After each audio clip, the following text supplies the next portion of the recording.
Hi everyone, welcome to Vedic Astrology Study Podcasts. Through this medium, I cover a breadth of some basic principles and analysis of the beautiful ancient science of Jyotish, gifted to humanity by wise ancient seers of India. Typically, there are playlists of different kinds with case studies to have a practical grounding of those principles. In this series, which will become a part of the Panchanga playlist, I am covering the science of Muhurta, or the timing of events, activities, dietary control, tuning your attitude to any given day of the month, since this is a lunar calendar. As per Vedic astrology, the human being should regulate their daily activities in alignment with the lunar cycle and the corresponding tithi of the day. You might say this is the beginning of the use of science of Jyotish consciously, with awareness and in full view of self and this space-time reality we find ourselves in. Since this deals with your everyday cycle of energies that each of us deals with on a daily basis, it's a good beginning point to start Jyotish with Panchanga study first, before you get to the charts part. If you do not know what your current tithi is, where you are on the planet, you can download the Jyotish app, which is indicated on the slide with its logo on Android or iPhone store. Download it, set its location to wherever you are on the planet.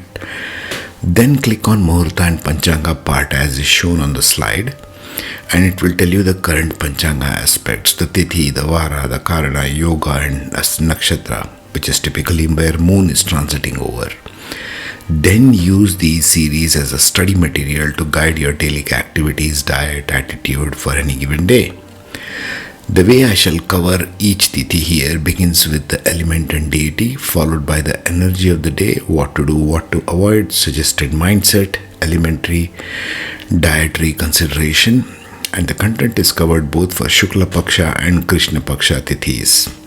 For the basics of this, see the previous tithi videos in this playlist. Let's get started. Now we shall talk of Saptami, the 7th day of the lunar calendar. That means to say, we are exactly at the halfway point as shown in that lunar cycle pie chart over there. So it can be either on the waxing side or on the waning side. That is at 90 degrees or 270 degrees from the earth, from the sun, so to speak. So this is the first of the Bhadra Tithis, or the second of the Bhadra Tithis. The first one was Dvitiya, as you can see over there. Second one is now what we are dealing with, Saptami. The third one is Dvadashi. So these are the Muhurtas we will discuss about Saptami right now. So Muhurta is basically an electional astrology branch of the Panchanga, which means to say what activities, diet, mindset is favorable on a particular day in a month. Saptami occurs on the 7th day after the new moon or after the full moon. So what's the energetic quality of Saptami? Is a Bhadra Tithi.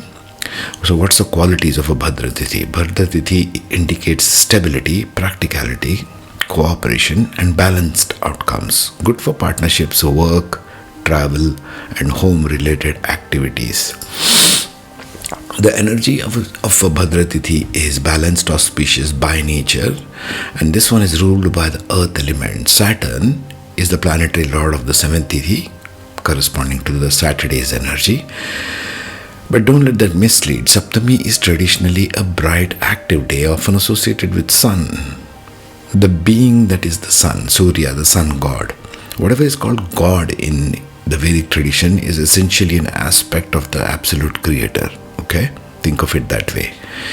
Everything that is the figurines, everything that is the arms and the face and whatever is shown on the particular deity as a depiction represents a number of things, if you want to tune in there. Anyway, back to this. Surya, the sun god, is celebrated on Saptami.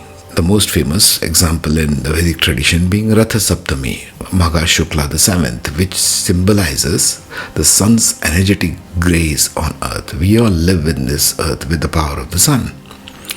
The presiding deity of Saptami Tithi is Indra, the king of gods, the Devic kingdom. This gives the day the quality of power, leadership, and forward momentum. We can think of Saptami as having a vital, mobilizing energy, not as a fiery as Jaya Tithi, okay, not something beginning very strongly, but confidently expansive and stable. It's an excellent Tithi for launching new initiatives and practical achievements. There is also a sense of travel because Sun is constantly moving. Travel and movement is indicated, good day for that. Surya rides his chariot across the sky. Indra is associated with journeys via rain-bearing clouds and so on. So overall, Saptami radiates vitality, authority and progress. Therefore, recommended activities being commencement of new activities. Saptami is explicitly mentioned as ideal for starting any new venture, project or enterprise. It is like the green light day in Muhurta. If you want to open a business, launch a campaign, marketing campaign or anything, even start a new hobby, Saptami's grounded yet dynamic energy will support it. Weddings and sacred ceremonies. This Tithi is considered auspicious for marriage ceremonies or Upanayanam, the sacred thread ceremony which Brahmins carry out, or other samskaras. Any other auspicious activity which are highlighted as auspicious under the Vedic tradition can be done on this day. Many wedding Muhurta lists include Saptami as a good lunar day to choose unless other factors forbid. The combination of Indra's blessings and the balanced nature can bring success and stability to unions. Another one, buying vehicle and travel. Saptami is particularly recommended for buying vehicles or starting journeys. This is being followed even in India to this day in the modern context. Everything that the people in Vedic tradition do here within the continent of India is always aligned with the Muhurta or the day which it is good for, that particular activity is good for. This is why I'm bringing the details of it so that all of you can even learn this and tune yourself. Perhaps due to the connection with Surya's chariot and directional guardians, the Dikpala means the one who guards the directions. Okay, Ashtadikpala, 8 directional entities were born on Dashami, but Indra as the Lord of Directions influences Saptami also. If you plan to purchase a car, a bike or even a horse, well, nobody does this day, doing it on a Saptami is considered lucky. Also, embarking on significant travels or a pilgrimage can be done today. Texts say it's good for traveling, starting exercise programs also, going to the gym. If you have a few extra pounds and get rid of it, and you want to join a gym, good day to start. Travel and exercise both reflect dynamic motion. Another one, housewarming and relocation, something that is done in the Vedic tradition in India. We just don't buy a house and move into it. We do a ceremony for it. We take care of all the Vastu parts of it. We do Vastu Shanti part of it. We do Vastu Homa, for example, the fire ceremony, celebrating the directions, giving thanks, gratitude, calling in the ancestors, all this kind of stuff. It's a very rich tradition if you want to explore that. Saptami is listed as ideal for Griha Pravesh, means the entry to one's house. If you need to move into a new house or office, Saptami is a supportive energy. It's also a fine time for laying a building's foundation for all those builders who are going around building pigeonholes for apartments. This is a good day for your foundation. Doing Vastu related rites, for example. Commerce and deals. It's a fine day to sign deals, open bank accounts or invest in something. Indra's abundance, he is also the deity of fertility via rains, can shower good results. Physical fitness and initiatives like we spoke some time ago. The mention of starting exercise regimes. You have decided to lose some weight and go to the gym or go for a jog or whatever it is. This is a good day to start it. It's a good encourager. So this gives a forward momentum. You see, great day to begin. Art and jewelry. This day is also favorable for buying jewelry and engaging in crafts, arts. Okay, Indra loved adornments, and so purchasing gold gems, starting creative art projects, especially the ones requiring craftsmanship, can prosper on Saptami. Activities to avoid. There aren't strong prohibitions for Saptami in classical context, generally considered auspicious, but for some activity combos it is considered unfavorable. For example, if Saptami falls on a Tuesday or Monday in some charts, it might be seen as Visha or poisonous combination, like bad combination essentially. But for those are technical and in generic sense, Saptami itself is good. Avoid being lazy or wasting the day. See, this day is meant for grounding and moving forward, not to sit on your ass and expect something to happen magically. It's not a good idea anyway. Avoid overly introverted activities like isolation or deep rest. There are other days for that, like Amavasya, like New Moon. Saptami is asking you to get started, crank up the car now. Also avoid indecisiveness, not deciding stuff, always dilly-dallying between things. Okay, this is not the day for dithering. If you find Saptami falls during a tough astrological period for you, don't start quarrels, because the energies will amplify conflict under Indra's power. So avoid starting conflict, start good things. Okay, suggested mindset: confidence, leadership, generosity. Step into Saptami with a sunny disposition, likes the sun. Aim to illuminate, energize your surroundings. It's a day for bold moves and forward momentum. So adopt a can-do mindset. Go out there and get stuff done approach. If you have been hesitating or something, Saptami encourages to take initiative. Embrace leadership, whether at home or work. Take charge. Others will likely cooperate. Indra is the king of gods. Not gods necessarily in this context. This is a toned down version. People don't understand Vedic tradition. Neither does AI in that context. Indra is the king of devas. Devas are different. That regal confidence, Indra has the regal confidence, but avoid his negatives. Indra could be very egotistical and insecure. Okay? Also, two nakshatras speak of that, isn't it? The Jyeshtha nakshatra and the Vishakha, if you have gone through those. Also practice balance and ethics. Indra's power must be balanced by dharma, doing the right thing. Indra's story speaks of lots of shady things he did in order to keep his throne. The insecure king. Another aspect, physical vitality. You might feel more robust, driven to move, and maybe do something that morning, like dance or run or something. Gratitude for life. Something so missing these days. Everybody's running after one thing or the other. Gratitude for what you do have is a good day for that. Reverence for the sun. Every day just look at the orb of the sun on the sunrise and just say thank you, if nothing else. This is a good day for that. Sun energy is very strong on this day. Sun gazing. If you do it daily, it's better. Additionally, generosity and magnanimity suit the emperor vibe of the day. Be bright. Steady leader. Lead your own day. Let's come down to diet, Ayurvedic kind of diet. Think of Saptami as a day to boost vitality. Ojas. Ojas is the human aura, putting it mildly.